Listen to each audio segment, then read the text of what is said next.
My name's Neil Perrons. I live in Ashfield, in Nottingham.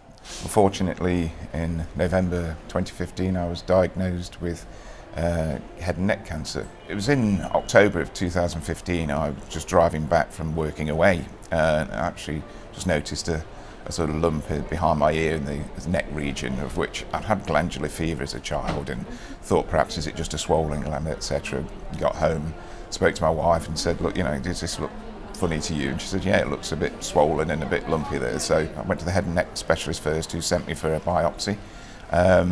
Came back and again was in the mindset that it was probably just nothing, and I'm not going to allow myself to worry. But to get that diagnosis in the room there, yes, it's cancer, was a shock, yes. But at the same time, it was almost an out-of-body experience that you can't deal with that kind of news straight away. It's very much a case of, okay, and it was my wife who was with me that actually asked the question, well, what does that mean then? Well, is he going to live? Because you don't necessarily correlate the two together straight away. And then the emotion kicks in and the realisation that you've got the dreaded sort of C word of cancer, something that we're all well aware of in society, but never really come to terms with it until you're dealing with it yourself. Telling my children and telling my parents was really, really hard. I felt I had to do it straight away while I'd got enough sort of courage in the moment to do it. Following diagnosis, I had a PET scan. I then had a panendoscopy and tonsillectomy to go in and have a look around while I was put to sleep, and they removed my tonsil as well at the same time, and that's where they established that the prime cancer was in the left tonsil. There was 35 sessions of radiotherapy, which required the fitting of a mask, so that when you laid on the bed, that it held you in the same position each time, so they could target obviously the radiation waves to actually kill the right cells. Following the radiotherapy, which was proved to be successful from the surgery that I'd had in the summer of last year, which, as I say, removed quite a lot of the lymphatic system, some of the key nerves, some of the muscle as well, which is why I struggle with my shoulder and neck now, hence the help from the physiotherapy.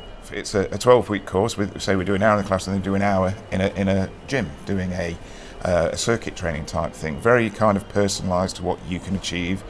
Absolutely not there like as gym bunnies to try and strive to become ultra fit, but always recognising just doing 30 minutes of exercise a day, 5 days a week, I think is the government standard, but really to try and promote that, all aspects of health and well-being, and the benefits you get that back in terms of life, in terms of helping you to cope better with the anxiety, stress, but also release of endorphins and the good feeling that brings, and that generally feeling that, yeah, I feel better about myself because I've done something again. And but no matter what your age, no matter where you are in terms of the fitness scale, just being able to then give you that motivation and inspiration amongst a peer group of people that have all gone through or are still going through the same kind of journey. So I've been seeing Neil in physiotherapy after his head and neck cancer. Often during head and neck cancer surgery, some of the nerves around the neck and the shoulders can be quite badly damaged. So we see patients after the surgery in physio to help with their movement around their shoulder and their neck movement as well.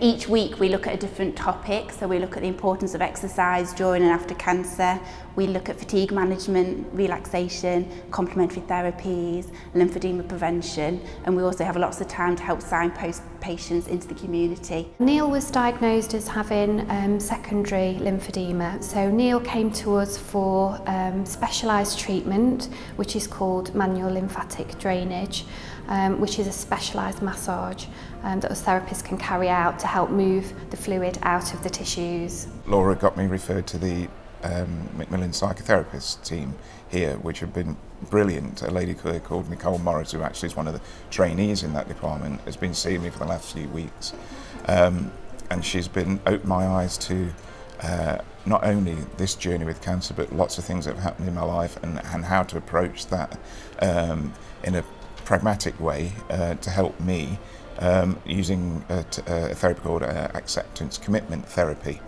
And that's very much more about understanding who you are, and you're not your thoughts, you're not your emotions, you're not those bits of your body that you're inside all that, and it gives you that degree of separation. Initially, I met with Neil for 2 assessment sessions, and we talked about his experience of being diagnosed and treated with head and neck cancer and the impact that this had had on his daily life and emotionally as well. So he then engaged in 6 sessions of therapy with my trainee Nicole, and in their work together, they again talked about his difficulties, but also Nicole introduced him to some mindfulness exercises which helped him to create some distance between these difficult thoughts that he was having. And I think with mindfulness, it also helped him to experience these difficult emotions like anxiety and frustration, because essentially he was actively avoiding that.